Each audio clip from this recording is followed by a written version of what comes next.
कम उम्र की शादी। ये कहानी शुरू से नहीं बल्कि आखिरी से शुरू हुई है। कैसे? खुद ही देखिए। माँ, क्यों नहीं करवा रहे आप लोग राहुल से मेरी शादी? प्रॉब्लम कहाँ है? माना कमा नहीं रहा है लेकिन उसके पापा सरकारी ऑफिसर हैं, अपना मकान है और मैं पूरे 19 साल की हो गई हूँ और वो भी ये। अरे बेटा, बात 19 साल की नहीं, कमाने की है। चल बता, कितना कमा लेता है ये राहुल? वाह माँ, कमाई तो ऐसे पूछ रही हो जैसे तुमको शादी करनी हो। हाँ, मुझे ही करनी है शादी, अब बता। तभी वहां रिया के पिताजी आ जाते हैं। अरे वाह, क्या बात है। करो करो रिया की माँ, शादी करो। विदाई के बाद मैं और रिया धूम मचाएंगे, है ना बेटा? लो, एक कम थी, दूसरे भी आ गए। अरे ये तुम्हारी बेटी शादी करने की जिद कर रही है उस मल्होत्रा के बेटे से। अरे तो क्या कमी है, खानदान भी अच्छा है। बस राहुल कमाना शुरू कर दे, हम शादी भी कर देंगे। ये तो अच्छा ही है ना, लड़का ढूंढने की झंझट से छुटकारा मिल गया। अरे वही तो मैं भी बोल रही हूँ, लड़का कमाई शुरू कर दे तो शादी भी करवा देंगे। रिया अब पूरे गुस्से में थी। वाह माँ, वाह पापा, खुद की शादी तो 18 साल में कर ली थी और मुझे रोक रहे हैं, क्यों? अब रिया की माँ पिता दोनों ही शांत हो जाते हैं। दोनों को कुछ समझ में ही नहीं आता कि वो क्या कहे। तभी रिया के पिता उसका हाथ पकड़कर उसे सोफे पर बिठाते हैं और कहते हैं, रिया बेटा, मैं तुम्हें आज एक कहानी सुनाता हूँ जिसे सुनकर शायद तुम जल्दी शादी करने की जिद छोड़ दो। कहानी? अरे वाह, अब जिद में छोड़ू या नहीं वो तो कहानी सुनने के बाद ही पता चलेगा। कहानी शुरू होती है। काशीपुर का अजीत और गोरखपुर की कंचन दोनों की शादी हो जाती है, लेकिन शादी के वक्त दोनों की उम्र ही कम थी।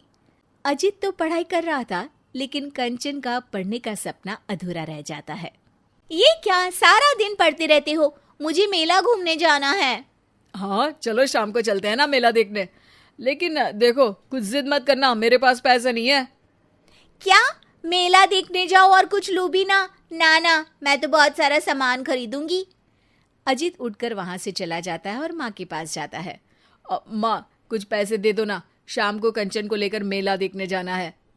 अरे वाह जी वाह, पति जिसका एक पैसा ना कमाए वो औरत मेला जाकर खरीदारी करने का सोच भी कैसे सकती है? अरे धीरे बोलना माँ, वो सुन लेगी, छोटी है अभी।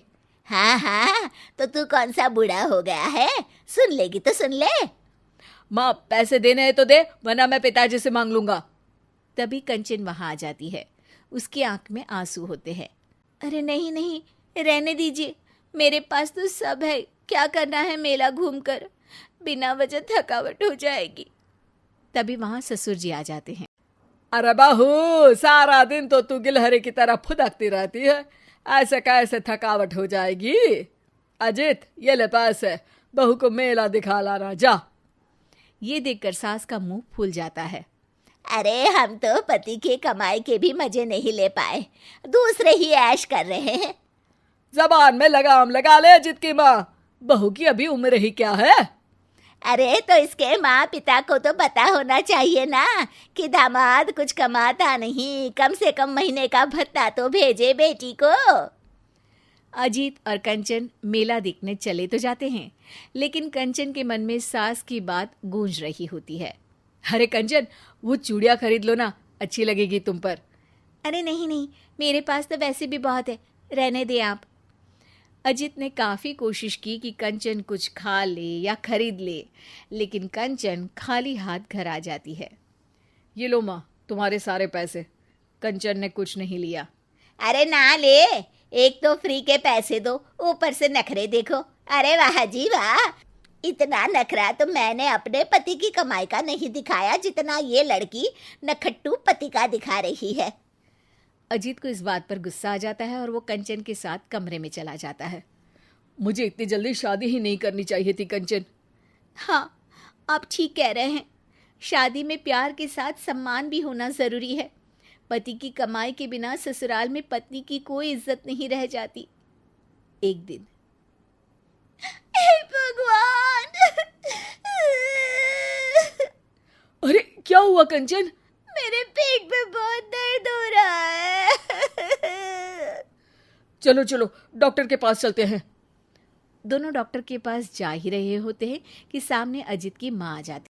अरे वाह जी वाह, पेट में दर्द है तो सीधे डॉक्टर के यहाँ। अरे कमाता क्या है तेरा पति जो डॉक्टर की दवाई लेने जा रही है?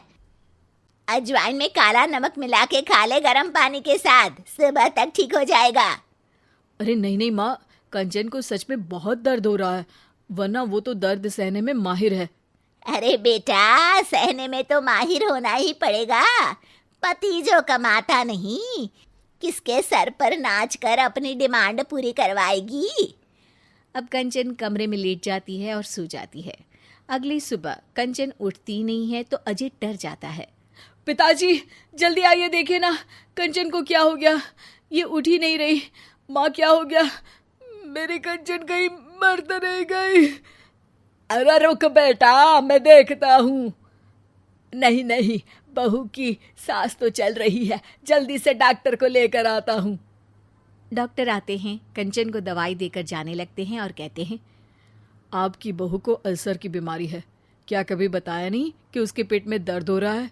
पता नहीं कैसे इतना दर्द सहती रही। अब रिया की आंख में आंसू थे। तो पापा, कंचन को क्या हुआ था? क्या वो मर गई? और अगर उसको इतना दर्द था तो वो बोले क्यों नहीं कि दर्द है? तभी रिया की माँ कहती है, क्योंकि पति की कमाई नहीं थी बेटा। सास हर बात पर उसके मम्मी पापा को कोसती। कोई लड़की शादी के बाद अपने मायके वालों के बारे में एक शब्द भी नहीं सुन सकती। सच कह रही हूँ माँ, मैं भी राहुल से साफ कह दूंगी कि पहले कमाओ, थोड़े उम्र में बड़े हो जाओ, फिर करेंगे शादी। दूसरी तरफ कंचन यानी रिया की माँ अजीत यानी रिया के पिता को देखकर एक दूसरे को तसल्ली देते हैं कि जो गलती उन लोगों से हुई वो अपने बच्चों से नहीं दोहराएंगे।